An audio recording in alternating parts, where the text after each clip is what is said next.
Kami na Duterte kami. Oo, di ba malinaw naman siguro yun. Kahit sunugin mo ako dito, mga ngamoy Rodrigo Roa Duterte ako.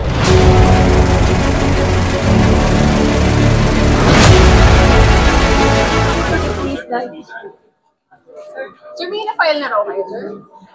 Wala pa. Wala pa. Pa-file pa lang, sir? Mamaya, sila na lang. Mamaya po. Wala pa. Pero may draft reso kayo.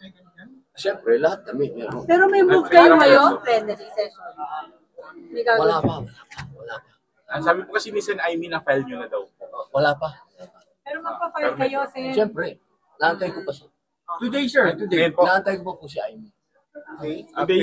Naantay ko pa siya. Bakit, sir? Siyempre, Duterte kami.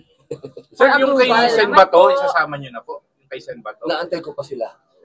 So, isa na lang po. Para isa na lang. Kinonsult niyo si VP Sara tungkol. Wala. Wala siyang adlent dito. Sen, ilan po kayo? Bali, ilan po kayo na magiging author po ng resolution?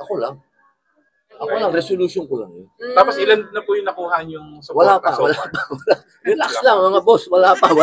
Hindi pa nila nababasa, wala pa.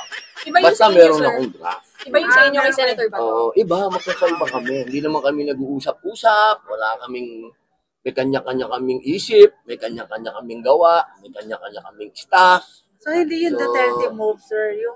Kami na Duterte kami. Oo, di ba malinaw naman siguro yun. Kahit sunugin mo ako dito, mga ngamoy Rodrigo Roa Duterte ako. Diba? Pero yung draft ko, walang kinalaman sa draft ni ganito o draft ni ganon. Akin yun sa sarili ko. Pero, Senator, yung inyong resolution is to dismiss the impeachment case. Siyempre. Apo. Ano pong Ano pong basis po? Di parang binasa mo na yung ano. Okay lang. Salamat. Antayin mo na lang. Thank you.